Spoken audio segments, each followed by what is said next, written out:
I want to ask you something right now. If you have been dealing with sciatica pain for months or years, have you ever been told exactly which muscle is most responsible for protecting your sciatic nerve? Have you ever had a doctor sit down with you and explain the specific muscle system that, when weak and inactive, leaves your sciatic nerve completely vulnerable to compression and irritation? I'm going to guess the answer is no, because in my experience, most patients with sciatica have been told what they have. They have been told to rest, to stretch, to take medication, to maybe see a physical therapist, but very few of them have ever been told about the one underlying physical cause that connects almost every case of chronic sciatica I see in patients over 50. And when I explain it to them, when they finally understand what has actually been happening in their body, the response is almost always the same. They look at me and say, "Why did nobody ever tell me this before?"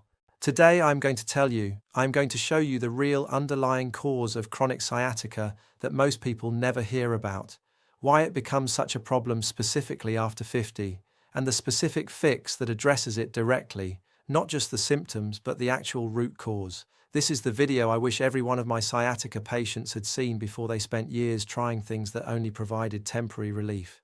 Stay with me all the way to the end, because the exercise protocol I'm going to give you in the second half of this video is the most important practical information I'm going to share, and it is something you can start doing today. Let's get into it. Before I get into the real cause, I want to explain something that will help everything else make sense.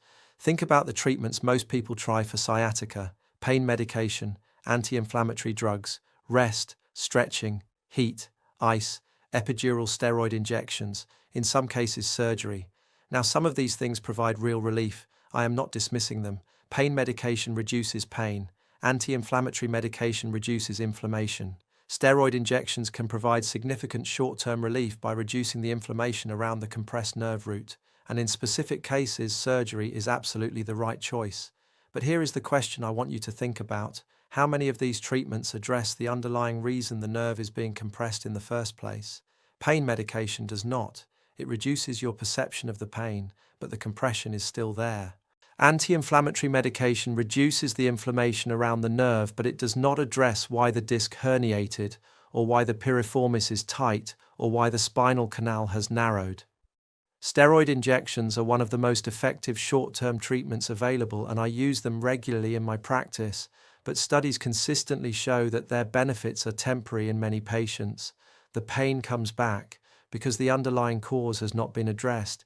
Even many physical therapy programs for sciatica focus primarily on stretching and flexibility, and while stretching has its place, as we discussed in video 4, it is not the complete answer for most people, because the real underlying problem is not primarily one of flexibility. The real underlying problem, the one that I see driving chronic sciatica in the majority of my patients over 50, is a profound weakness in the specific muscle system that is designed to protect the spine and the sciatic nerve from compression. And after 50, this weakness is almost universal. It affects nearly everyone, and it is almost never the primary focus of treatment. Let me introduce you to a group of muscles that you have probably never heard of, but that are arguably the most important muscles in your entire body for preventing and resolving sciatica. They are called the deep spinal stabilizers, and they include 3 primary muscle groups that work together as an integrated system to protect your spine and the nerves within it. The first is the multifidus. This is a collection of small but extraordinarily powerful muscles that run along the entire length of your spine. They attach directly to each vertebra, and their primary job is to control the precise movement and position of each individual spinal segment. They are the fine-tuning mechanism of your spine. Without them working properly, your vertebrae move in uncontrolled ways that stress discs, compress joints, and irritate nerves. The second is the transverse abdominis. This is the deepest layer of your abdominal muscles. It wraps around your entire midsection like a natural corset. When it contracts, it increases the pressure inside your abdominal cavity, what researchers call intra-abdominal pressure, and this dramatically reduces the load on your lumbar spine. Studies have shown that the transverse abdominis activates a fraction of a second before any arm or leg movement in people without back pain. It is essentially a preemptive protective mechanism that braces your spine before load is applied. The third is the pelvic floor. I know that might surprise you. The pelvic floor is not something most people associate with back pain or sciatica. But the pelvic floor works as part of the same integrated pressure system as the transverse abdominis and the multifidus. When this system is working correctly, these three muscle groups coordinate together to create a stable pressurized cylinder of support around the lumbar spine. Your spine is essentially floating inside this cylinder of muscular support, protected from above, below, and all sides. When this system is working as designed, the discs are protected from excessive pressure. The facet joints move in controlled, predictable ways, the spaces through which nerve roots exit the spine are maintained, and the sciatic nerve is shielded from compression. Now here is where everything comes together. The deep stabilizing system does not fail suddenly, it fails gradually, over years, and by the time most people over 50 experience their first significant sciatica episode, this system has often been compromised for a decade or more without the person ever knowing it. Here is why it fails so predictably after 50. The first reason is disuse atrophy. The deep stabilizers, particularly the multifidus, are highly specialized muscles that are specifically designed for continuous low-level activation throughout the day. They are not meant to be used intensely in the gym 3 times a week. They are meant to be gently active all day long, maintaining constant fine-tuned control of your spine. But modern life does not require this. We sit, we drive, we recline. We use chairs, sofas, and car seats that do the supporting for us. And when external supports do the job of these muscles, the muscles stop doing it themselves. They atrophy. They lose their ability to activate automatically and correctly. And this happens slowly over years and decades without any pain or warning signal. Research from the University of Queensland, one of the leading research centres in the world for spinal stabilisation, has shown that the multifidus muscle begins to atrophy almost immediately after an episode of back pain. And critically, unlike other muscles which recover spontaneously when pain resolves, the multifidus often does not recover on its own. It stays atrophied, it stays inhibited. And this persistent weakness leaves the spine vulnerable to repeated episodes of pain and nerve compression. The second reason is the specificity problem. Here is something that surprises most people. General exercise, even regular exercise, does not reliably rehabilitate the deep stabilizing system. You can walk every day, go to the gym regularly, and still have profoundly dysfunctional deep spinal stabilizers. Because these muscles require very specific activation patterns to function correctly, and most conventional exercises simply do not train them in the way they need to be trained. In fact, some conventional exercises actively reinforce poor stabilization patterns. Sit-ups and crunches, for example, primarily train the superficial abdominal muscles, the rectus abdominis, while doing very little for the deep transverse abdominis. And because the superficial muscles are stronger and more easily activated, they tend to dominate, effectively suppressing the deep stabilizers further. This is why so many people who exercise regularly still develop sciatica. Their superficial muscles may be relatively strong, but their deep stabilizing system is not doing its job.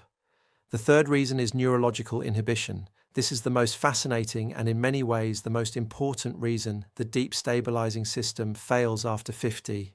Pain, even pain that has long since resolved, changes the way your nervous system controls your muscles.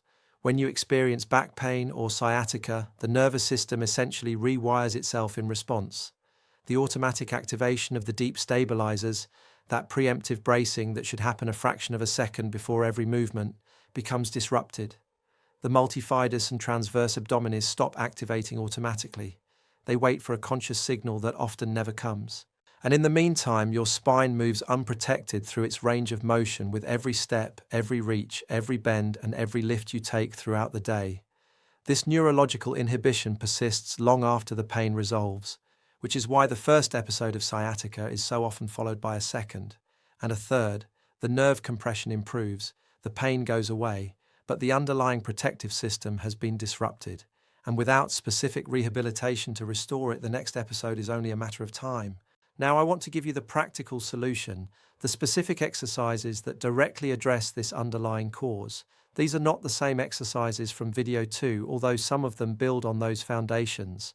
These exercises are specifically designed to rehabilitate the deep stabilizing system, to retrain the multifidus, the transverse abdominis, and the pelvic floor to work together as an integrated protective unit. There are 4 exercises in this protocol, and the order matters. Start with exercise 1 and only progress to the next when you can perform the current one with complete control and no compensation.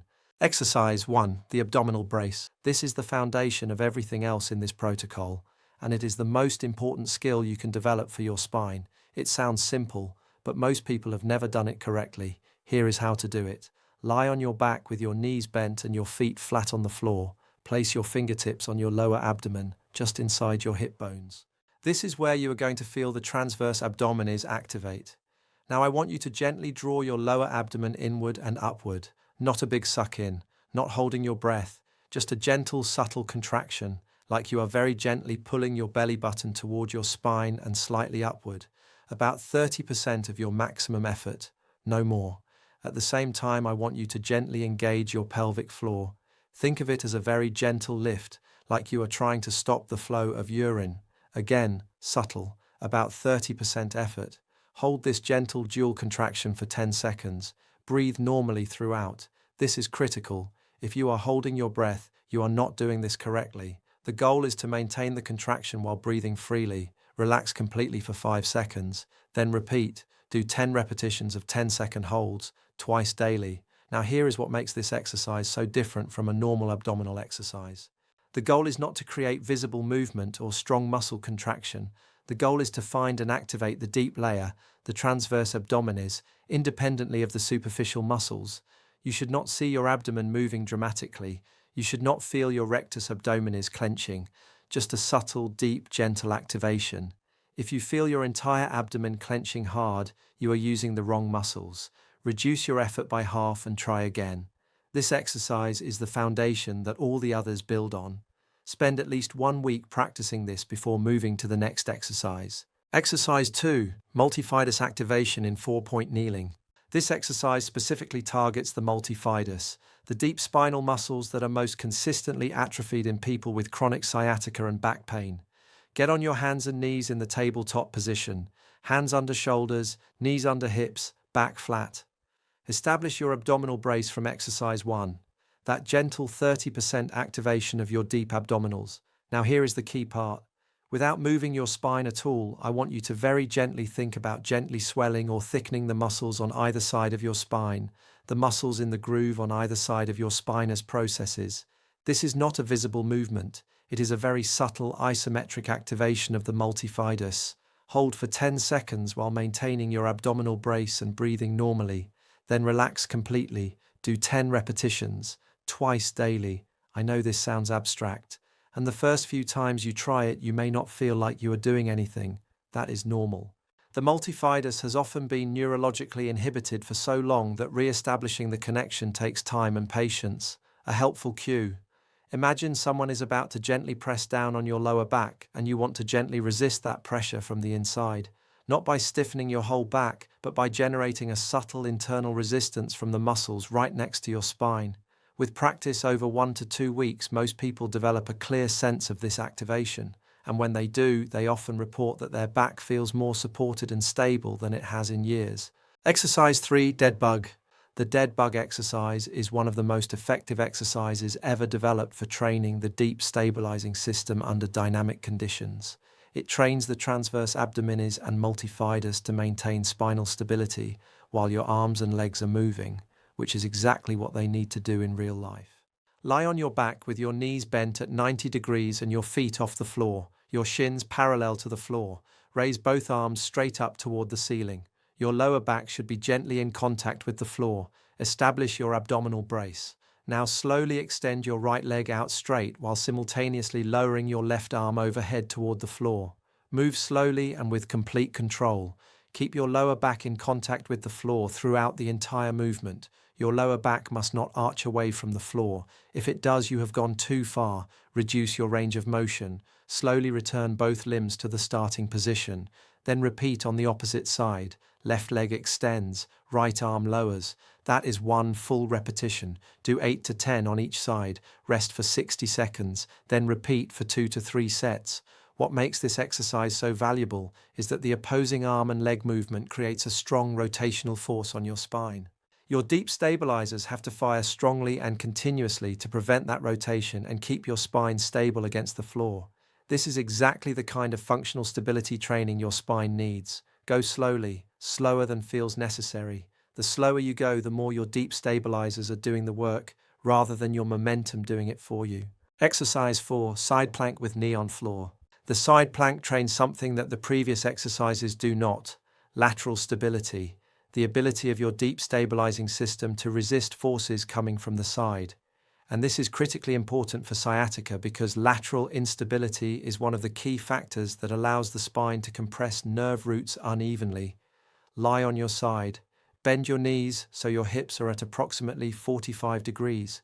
Prop yourself up on your lower forearm with your elbow directly under your shoulder. Stack your hips directly on top of each other. Establish your abdominal brace.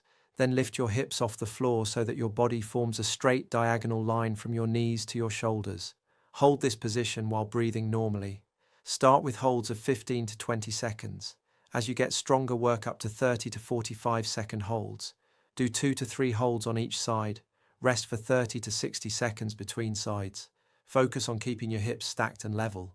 Do not let the top hip rotate forward or backward. Keep your core gently braced throughout and keep breathing. This is the most challenging exercise in the protocol.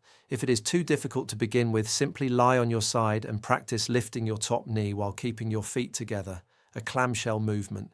This activates the lateral stabilizers at a much lower intensity and is a good starting point if the full side plank is not yet achievable. I want to be honest with you about the timeline because I think unrealistic expectations are one of the reasons people give up on rehabilitation exercises too early. In the first 1 to 2 weeks, you are primarily working on re-establishing the neurological connection to the deep stabilizers. You may not feel a significant difference in your sciatica symptoms yet. This is normal. You are rewiring a neurological pathway that has been disrupted. That takes time. In weeks 2 to 4, most people begin to notice that their spine feels more stable and supported during daily activities. The deep stabilizers are beginning to activate more automatically. Some people notice a reduction in the frequency of sciatica flare-ups during this period. Between 4 and 8 weeks, the majority of my patients who follow this protocol consistently report a significant and meaningful reduction in their sciatica symptoms, not because the disc herniation has suddenly resolved or the spinal canal has widened, but because the protective muscular system around the spine is now doing its job, reducing the mechanical stress on the structures that are compressing the nerve. Beyond 8 weeks with consistent practice, these exercises become automatic. The deep stabilizers begin activating correctly without you having to think about it. Your spine is protected throughout your daily activities in a way it has not been for years. And for many people, this is the turning point where chronic sciatica that has been present for months or years finally begins to truly resolve. The key word throughout all of this is consistent. These exercises done occasionally when you remember will not produce these results. Done daily, they will change the structure of how your spine functions, and that is when real, lasting relief becomes possible. I want to address something practical. You may already be doing the morning routine from video 2. You may be applying the sleep position advice from video 1. You may be working on reducing your sitting time from video 4. How does this protocol fit with all of that? The answer is that this protocol is the foundation that makes everything else more effective. Think of it this way: the morning routine from video 2, the cat-cow, the glute bridges, the bird dogs, those exercises provide mobility, activation, and strength. They are extremely valuable, but without a functioning deep stabilizing system, they are working on top of an unstable foundation. The deep stabilizer protocol from today's video is the foundation itself. It is what allows the benefits of everything else to be maintained and built upon. My recommendation is to do the abdominal brace and multifidus activation exercises in bed before you get up in the morning. They take less than 5 minutes and they prepare your deep stabilizers for the day ahead. Then do your morning routine from video 2. Then during the day, break up your sitting every 45 minutes as recommended in video 4. The dead bug and side plank exercises can be done in the evening as a separate short session. They take less than 10 minutes. This combined approach addresses sciatica from multiple directions simultaneously. The deep stabilizers protect the nerve. The morning routine maintains mobility and strength. The sleep position advice ensures recovery overnight. And the sitting habit changes reduce the cumulative stress during the day. This is the complete approach, and it is what I wish every one of my sciatica patients had been given from their very first visit. Let me bring everything together. The real underlying cause of chronic sciatica after 50 that most people never hear about is the progressive failure of the deep spinal stabilizing system, the multifidus, the transverse abdominis and the pelvic floor, to protect the spine and the sciatic nerve from compression. This system fails because of decades of disuse, because conventional exercise does not reliably rehabilitate it, and because pain itself neurologically inhibits these muscles, and that inhibition persists long after the pain has gone. The fix that addresses this root cause directly is specific targeted rehabilitation of the deep stabilizing system using 4 exercises done consistently every day. Exercise 1, the abdominal brace, the foundation, twice daily, 10 repetitions of 10-second holds. Exercise 2, multifidus activation in 4-point kneeling, twice daily, 10 repetitions of 10-second holds. Exercise 3, the dead bug, once daily, 8 to 10 repetitions each side for 2 to 3 sets. Exercise 4, the side plank with knee on floor, once daily, 2 to 3 holds of 15 to 45 seconds each side. Be patient. The results build over weeks, not days, but they are real, they are lasting, and they address the actual cause rather than just the symptoms. And combine this protocol with everything from the previous videos in this channel for the most complete approach to sciatica relief available. If this explanation finally made sense of something you have been dealing with for a long time, I would genuinely love to hear from you. Comment below and tell me where you are watching this from and whether this is the first time anyone has explained sciatica to you this way. Those comments mean everything to me and to this community we are building together. If you found this video valuable, please hit the like button and subscribe so you never miss a new video.